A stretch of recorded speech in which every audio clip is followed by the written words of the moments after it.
O auge do Vozão foi em 1994, quando o clube ficou perto de ser campeão da Copa do Brasil.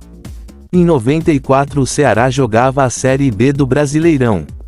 Então tinha um time mais modesto, um time sem tantos investimentos. A força do time era o coletivo, era a tática defensiva, enfim, era o time que apostava nisso para encarar rivais nas poderosas.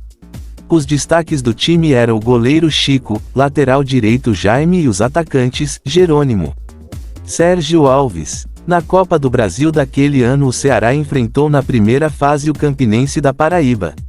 O time mais modesto. Mas mesmo assim o Ceará teve que suar para se classificar.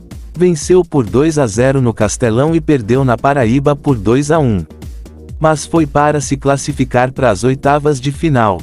E nas oitavas, talvez o Ceará enfrentou o time mais temido do Brasil naquele momento, o Palmeiras da Parmalat, que no final daquele ano se sagraria bicampeão brasileiro e bicampeão paulista, um time muito forte.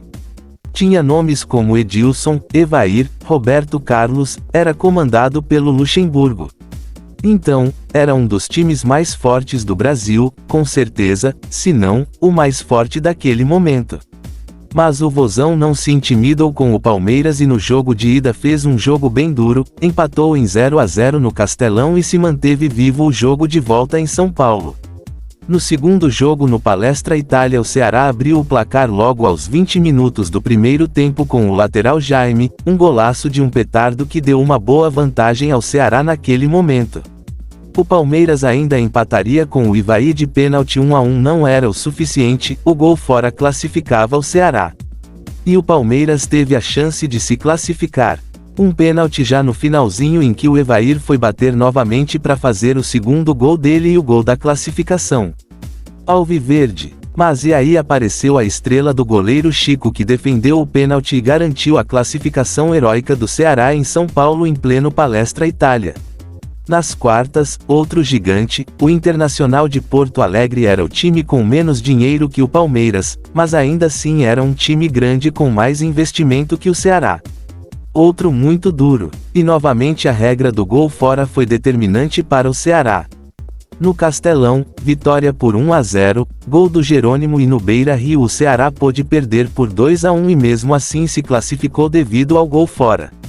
Detalhe, o gol no Beira-Rio também foi marcado pelo Jerônimo, Carrasco do Colorado. E na semifinal o Ceará teve folga de enfrentar gigantes do futebol brasileiro, enfrentou o desconhecido Linhares do Espírito Santo. Detalhe, o tinha eliminado o Fluminense anteriormente. Então era um time com algum crédito. Um time, alguma atenção dos adversários. Não à toa se ela sofreu para eliminar o Linhares, empatou de 0-0 na ida. Lá no Castelão teve que buscar a vitória fora de casa por 1-0 com um gol de Sérgio Alves. Na final o Ceará não teve folga e enfrentou outro bicho-papão futebol brasileiro nos anos 90. O Grêmio do Felipão, que chegou invicto àquele momento na competição.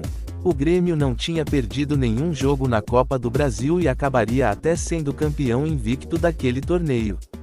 No primeiro jogo no Castelão, com 70 mil pessoas presentes no estádio abarrotado do Ceará, fez um jogo duro, empatou em 0-0 com o Grêmio, apostava novamente no gol fora. Qualquer empate com gol dava título pro time nordestino. Mas então no Estádio Olímpico, também lotado, o Ceará sofreu um gol aos 13 minutos de jogo. O centroavante Nildo abriu o placar, o título ao Grêmio naquele momento. 1-0 pro Grêmio. Mesmo com o baque de um gol logo no começo, o Ceará foi se recompondo, foi criando oportunidades e até em algum momento foi melhor que o Grêmio mesmo no Olímpico. Mas aí vamos chegar no lance capital, o lance que o torcedor do Ceará lembra com detalhes.